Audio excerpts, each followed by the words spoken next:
Halo guys, kembali di channel Sigita Noko. Hari ini kita mau membahas kasus mengenai deposit di exchanger kripto lokal yang nggak masuk-masuk dan sudah 2 minggu ya. 2 minggu. Oke, Sejak sebelumnya tanggal 22 ya. sejak 22 Februari sampai sekarang ini 4 Maret. 4 Maret. Oke.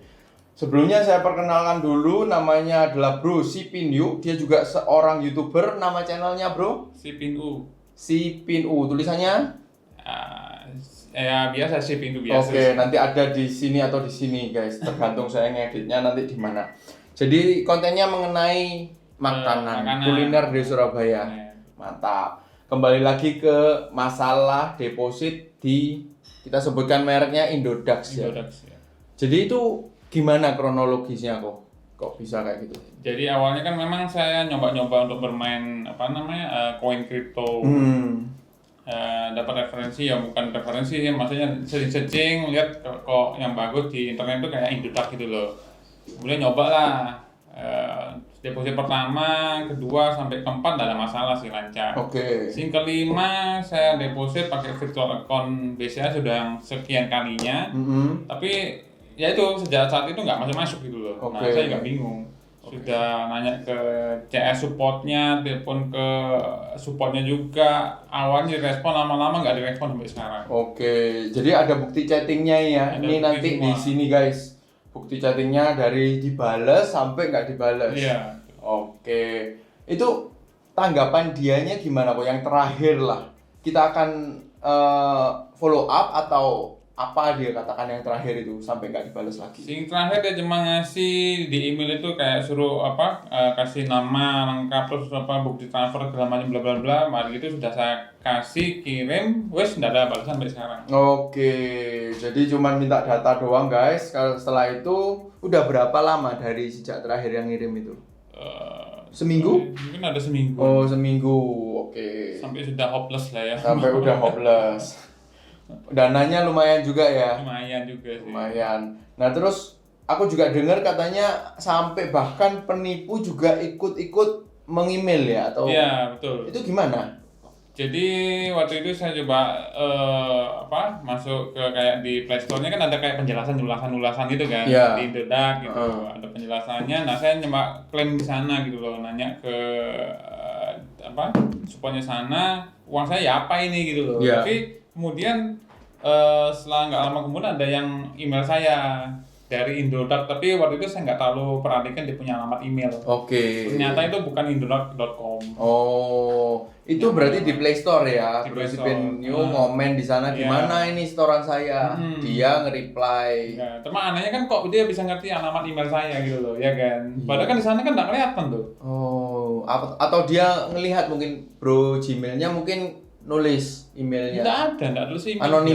Anonimus. Wow. Makanya kan saya juga ngeliat yang di Play Store itu orang-orang komen-komen itu kan nggak kelihatan, alamat emailnya kan nggak kelihatan. Betul. Iya kan? Betul. Kesimpan loh, masih kayak hidden. Nah, makanya kenapa kok saya sampai ngasih tahu password, username, KTP juga saya kasih ke emailnya orang itu. Passwordnya juga. Iya. Soalnya apa? Karena kan saya pikir ini kan dari Play Store, sing yang balas gitu. Betul. Ya saya pikir itu beneran asli gitu. Oke, jadi ada kemungkinan juga dari dalam Indodax juga bisa ya. Ya, tahu bisa lagi juga. Bisa terus atau yang Google-nya itu juga bisa. Jadi hati-hati sekali guys, banyak orang IT oknum lah kita ngomong, nggak tahu itu di mana. Dia punya database kita itu. Padahal kalau kita sebagai orang biasa itu tidak bisa mengakses email komenan gitu loh. Sedangkan ini bisa mengakses komenan Bro Sipinyu yang tidak ada emailnya. Terus ditanyain minta data ya, anggapannya, dan gambarnya aku lihat juga hampir sama Indodax gitu support. Tapi bedanya itu support Indodax support 5588@gmail.com ya. Jadi kalau yang asli nggak mungkin pakai Gmail, Yahoo, yang gratisan itu udah nggak mungkin guys. Nah terus mungkin ada harapan kepada Indodax supaya cepat menyelesaikan kasus ini, dan ini kan ditonton orang banyak ya, supaya kita juga bisa memberi video berikutnya itu sudah selesai kasus ini. Kita juga ingin seperti itu. Mungkin Bro Sipinyu mau menyampaikan gimana Ya, bagi saya cuma Indodax? berharap dari Indodax supaya ada kejelasan respon yang untuk nasabah-nasabah yang lainnya. Saya juga ada baca reviewnya di IG-nya lah, di YouTube-nya, kadang di Play Store juga ngomong kayak gitu. Banyak kejadian yang orang-orang top up Nggak pakai masuk. virtual, mungkin ada yang lain juga mungkin nggak masuk gitu loh. Banyak Oke. sekali, mungkin bisa searching sendiri lah. Oke, Banyak banget. mungkin karena itu mereka nganggep wah nggak apa-apa wes nyumbangin Indodax. Banyak Oke. komplain juga aslinya sih. Gitu ya. Kenapa kok responnya lambat banget lah, seperti Benar. Indodax loh padahal. Iya, kan? iya. Kan image saya waktu itu masuk Terbesar. Indodax itu karena ya saya jadi kan Indodax itu yang bagus punya gitu loh, benar, besar di Indonesia. Tapi ternyata ya nggak sesuai harapan gitu. Betul. Saya sendiri juga sudah akun ungu guys di Indodax. Jadi bagi teman-teman yang bermain atau berinvestasi di Indodax sudah tahu lah ungu itu artinya apa. Saya juga sudah memindahkan aset saya di Indodax karena ya dari dulu sampai sekarang kelihatannya kurang adanya perubahan dan insentif bagi para tradernya. Ya mungkin ini adalah sebuah saran, jangan dianggap ini sebuah ejekan atau mengajak orang pindah gitu, bukan, tapi ini adalah sebuah kritik dan saran yang membangun untuk Indodax sendiri. Cobalah berbenah, maka kita akan kembali ke sana. Beri yang terbaik bagi para klien Anda gitu kan. Kita pasti akan mengikuti mana yang the best karena customer akan memilih yang terbaik seperti itu. Oke, sekian dulu, mungkin ada pesan-pesan bagi para trader nih supaya nggak sampai kejadian seperti yang dialami Bro Sipinyo gimana?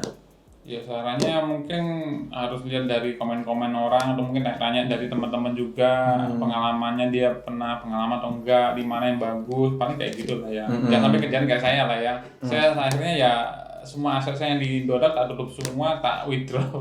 Soalnya takut soalnya kayak gitu. Iya, pastilah Bro. Baru mulai, Iya, baru mulai. asetnya deposit gak bisa gini, Nah, iya. belum apa-apa ya kan. Untung nilainya nggak terlalu gede, sorok kan. Kalau gede 100 juta tak mati.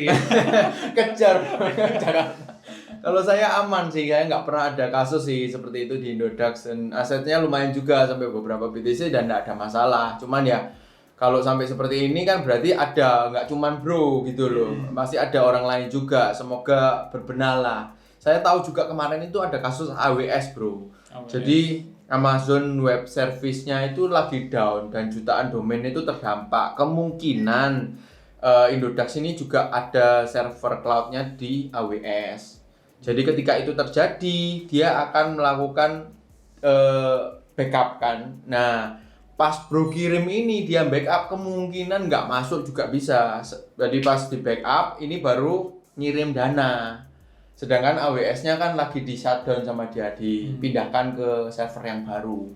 Tapi ya kita sudah punya semua buktinya, ya dana udah masuk jelas itu. Iya. Ya kan, harusnya Kak sudah melengkapi semua datanya, nggak perlu nunggu seminggu lah Bro. Iya. Saya sampai datang ke BCA, kantornya BCA nanya, virtual account ini ya apa, sudah masuk atau enggak? Masuk. Malah BCA ngomong sudah masuk, tolong tanya ke yang bagian penerima gitu. Oh, nah penerimanya seminggu nggak ada kabar. Iya, nggak ada kabar sampai sekarang. Oh, iya. Semoga Indodax dengan adanya video ini mendengarkan masukan dari customer ini. Karena customer ini masih, kalau mau cerita berarti dia masih ada niat untuk kembali ke Indodax. Kalau nggak mau kembali ya wis babahno, ambilan aku tak pindah tempat lain, ya kan, seperti itu. Oke, bagi para trader, salam profit dan terus pantau aset kalian, hati-hati. Banyak penipu di dunia cryptocurrency, bukan exchanger-nya ya, tapi oknum yang bermain menggunakan kesempatan ketika kita ada masalah, dia pura-pura mau membantu tapi ujung-ujungnya minta uang, minta data yang bisa menghack account di exchanger kita yang seharusnya aman. Jadi hati-hati dengan oknum-oknum itu. Kalau exchanger-nya semua sih udah under Bapepti, itu sudah oke lah, udah aman dan diawasi. Oke, sekian dulu guys. Salam profit, sehat selalu.